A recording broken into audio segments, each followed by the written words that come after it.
relationship. Keren. Nah, nih pertanyaan pertama, kenapa kita bisa stay sampai 7 tahun bareng dari 2018? FYI, sekarang kita berdua umur 23 tahun, teman-teman. Jadi kita seumuran dan kita udah pacaran dari kapan nih udah? Dari SM Dari umur 17 tahun. 16 gak sih? 16 tahun mau ke 17. 2018. Masih bocil banget. Tapi balik lagi ke pertanyaannya.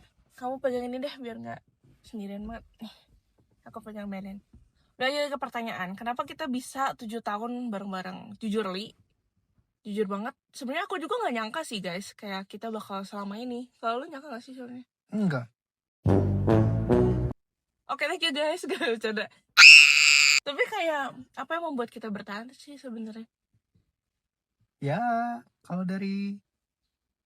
aku sih suka kayak pengalaman-pengalaman baru gitu sama kamu, kayak makan di mana, terus cari attraction bareng berdua yang baru gitu, kayak every year tuh ada yang baru gitu di kita tuh. Nah, jadi kalau di hubungan kita itu istilahnya kita tuh pacaran sering banget explore hal kayak tempat-tempat baru, makanan baru. Kita berdua suka banget makan, makanya kita berdua subur, teman-teman. Di balik keseruan yang kita bisa jalanin bareng-bareng juga, tapi kita berproses bareng gak sih? Maksudnya berproses tuh apa? Jadi gue sama dia tuh udah, kita LDR guys, FYI. Tapi LDR-nya gak jauh-jauh amat sih ya, masih kayak Tangerang sama Bandung. Tapi ya kalau ketemu ya nggak bisa setiap hari juga kan, jadi travel atau nggak ada harga lah yang harus bayar ya. Iya, walaupun nggak sejauh orang-orang yang misalnya Taiwan, Indo gitu ya. Singapura gitu, kayak nggak sampai naik pesawat sih sebenarnya. Iya. Tapi yang membuat kita bertahan ya itu tadi, di luar serunya bareng-bareng, suka jalan-jalan, suka kulineran, tapi kita banyak ngobrol selama 7 tahun itu. Komunikasi. 1, 2, 3. Komunikasi yang berjalan selama 7 tahun ini sebenarnya kalau misalnya kita pikir lagi dari sekarang nggak kerasa. Maksudnya nggak kerasa karena setiap perbincangan kita tuh ada lagi aja yang baru. POV baru lagi. Karena pacaran itu bukan cuma main berdua. Bener gak? Benar juga tuh. Kayaknya ada yang udah beberapa lama pacaran tapi akhirnya putus juga gitu. By the way, saya sudah engage. Nah, kenapa hasilnya orang-orang yang pacarannya lama sama tapi ternyata mereka pas udah mau melanjutkan ke jenjang yang lebih serius akhirnya mereka mundur? Kira-kira kenapa sih kalau menurut kamu? Karena ya sebenarnya faktor yang lama itu kan adalah waktu ya. Kalau tahunan gitu 5 tahun 7 tahun gitu kan waktu ya. Ya namanya waktu lama-lama ada fase bosannya gak sih? Ya benar, ada fase bosannya. Tapi yang mau di point out itu banyak dari mereka tuh nggak sadar bahwa ternyata di relationship ini mereka tuh belum ngobrolin hal-hal yang serius.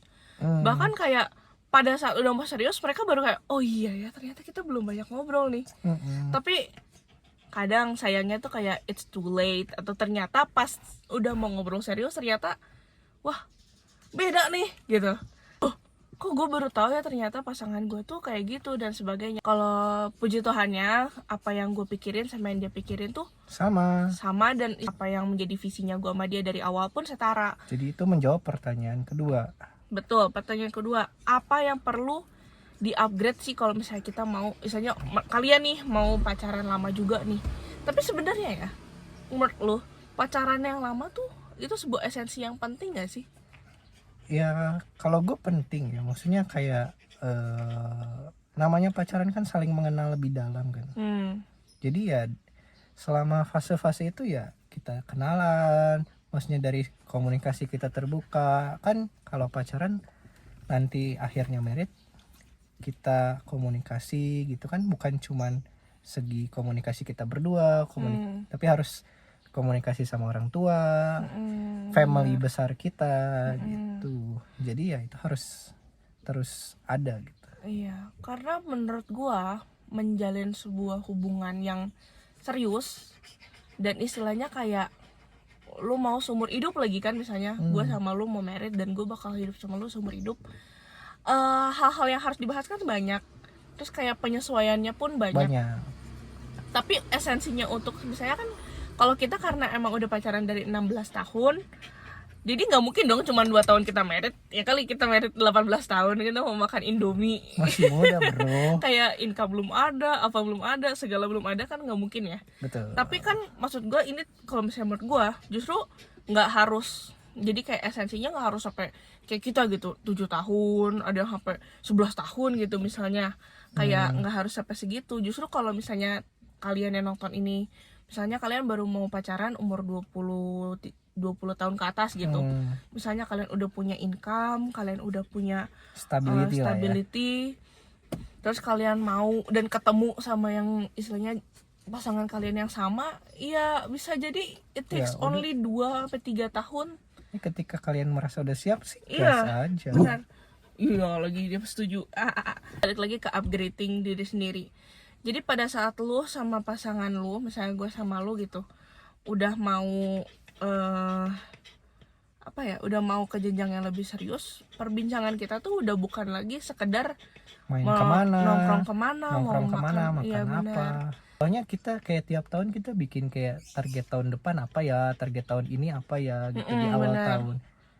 Nah itu ya secara tidak langsung ya membuat hal ini tuh semakin serius. Nah, target itu pun ada bukan sekedar buat kita achieve goalnya, tapi kita ngelihat lagi, balik lagi kayak visi kita tuh sama atau enggak sih gitu. Upgrade. Dan ke-track gitu loh istilahnya. Nanti pada saat misalnya nanti akhir Desember nih kita bikin video lagi. Kita lihat yuk kayak istilahnya titik-titik ini tuh apa aja yang udah kecapai. Even yang belum kecapai ya kita juga gak akan nyalahin satu sama lain gitu, tapi kayak evaluasi aja. Misalnya ini kenapa ya belum, ternyata karena apa gitu misalnya. Ini hal-hal kecil yang istilahnya kita bisa upgrade dari sedini mungkin sih menurut gue ya harusnya. Kayak kalau misalnya lu udah ada awareness tentang hal ini, lu bisa lakuin secepat mungkin sama pasangan lu. Ya nggak usah 7 tahun pacaran, capek pak nunggunya. Iya, 2 tahun 3 tahun gas. Yang penting ya di garis bawahin lagi, yang penting ready, dan kalian harus udah tahu ready itu bukan artinya kalian membabi buta kayak ayo kita siap untuk menerka dunia ini, enggak, tapi tetap ready untuk berjuang bareng, membangun financially bareng, membangun masa depan kayak punya anak bareng, sebuah family gitu. Benar, kayak apa ya tadi gue mau ngomong, istilahnya kalian pun ready untuk prepare for the worst. Itu penting banget teman-teman, ya nggak sih? Karena kalau misalnya kita maunya kayak fairy tale selalu happy ending di akhirnya, nonton film aja bos. Karena realitanya tidak seperti itu teman-teman. Banyak banget istilahnya ups and downs juga yang kita alamin. Tapi dari downnya itu we learn something new. Akhirnya kita kayak refleksi aja gitu. Oh ternyata nanti ke depannya dari downsnya kita, ini yang harusnya kita nggak lakuin ke depannya gitu. Lebih preventif. Terus udah gitu, pada saat kita mau memutuskan sesuatu, itu bukan cuman kita ngomongin tentang kalau berhasil gimana, tapi kalau nggak berhasil gimana, ya nggak sih? Itu penting nggak sih menurut lo? Penting. Jadi kayak setiap skenario kita harus punya solusinya dong. Plan A gimana, plan B gimana. Kalau plan B nggak jalan pun kayak bukan plan C sih, maksudnya kayak harus lebih aware lagi gitu. Plan C itu kayak ya darurat gak sih? Ya betul, plan C itu kalau sebisa kalian udah bisa mikirin sampai plan C, bagus, mantap kata gua mah. Bahayanya untuk tidak memiliki pemahaman yang sama tentang upgrade diri dan juga lifestyle. Lifestyle ini sebenarnya tricky ya, karena apalagi kita berdua Gen Z yang notabene-nya orang-orang bilang Gen Z mah self reward terus, mental health dikit, makan udah gitu kan, harus never ending gitu. Even kayak pemikiran tentang pengeluaran. Nah, gua sama Yehuda di dalam relationship ini juga ada hal yang penting adalah financial planning, ya nggak sih? Ini jarang banget orang dan sayang banget ya, maksudnya bukan menjadi pembicaraan umum di relationship gitu. Untuk at least misalnya kalau saya nabung bareng sih, maksudnya itu nggak harus sampai situ dulu, tapi at least lu bisa nabung buat diri lu sendiri dulu deh gitu. Dan at least diri lu cukup. Ya, nah cerita sedikit tentang diri gua yang dulu ya. gue tuh dulu sebelum ketemu dia tuh tergolong boros, dan istilahnya karena gue udah kebiasa untuk dapat uang jajan secara nominal yang pasti, dan dulu pemikiran gue adalah oh ya udahlah gue tinggal beli besok juga toh gue dapat duit lagi gitu. Tapi ternyata pas ketemu dia super irit banget ya teman-teman. Tapi kayak dia pun ngomong ke gue kayak, nih ya, kalau misalnya lu sekarang punya uang segini, lu pakainya kayak cuma setengahnya atau bahkan lu bisa at least lu bisa nyisihin uang lu jadi segini loh gitu. Nah betul. ini yang membuka mata gua, dan istilahnya itu kayak di tahun kedua apa tahun ketiga kita pacaran. Iya. Kayak tahun kedua. Terus mulai dari situ gue jadi kebiasaan punya habit nabung. Nah itu gue ambil dari dia, dan gue sangat bersyukur atas hal itu karena sekarang kita punya cara pandang kita tentang financial planning tuh jadi rapi. Better. Menurut lu ya? Kalau misalnya kita sekarang sama-sama punya income, tapi ternyata financial planning gue sama lu masih beda, kira-kira bakal jadi gimana sih? Kayak mungkin hal-hal sepele ya, kayak pengeluaran kecil tuh bisa jadi ribut gitu. Kalau financial planning gak benar gitu. Contoh financial planning, ada alokasi untuk kos-kos yang tiap bulannya. Contoh misalkan untuk mobil bensin mobil, terus buat e-tol mobil, hal-hal sepele gitu kalau kita nggak alokasiin financial planningnya, jebol. Sesimpel itu bisa jadi jebol dan jadi ribut gitu. Kalau misalnya kita nggak aware, jadi kita tuh selalu punya pemikiran, aduh, perasaan kemarin gue baru gajian nih, udah habis lagi ya gajian gue. Uang gue udah habis lagi ya, ini kan sering banget. Maka dari itu pakai mobil listrik, nggak bercanda guys. Ngomongin lifestyle, orang berburu-buru untuk ganti mobil supercar, let's say. Supercar, atau menurut lu bijaknya kayak gimana sih untuk permobilan ini ternyata sangat terikat dengan lifestyle nggak sih? Iya, maksudnya kadang mobil tuh harusnya kan untuk menjadi kebutuhan, kan, mobilitas kita gitu. Tapi kadang ya untuk kebutuhan sosmed, untuk kebutuhan gengsi gitu. Padahal yang sebenarnya mobil-mobil yang kita beli mungkin bisa terbilang mahal, itu tuh nggak sesuai kebutuhan kita. Based by my own experience juga ya.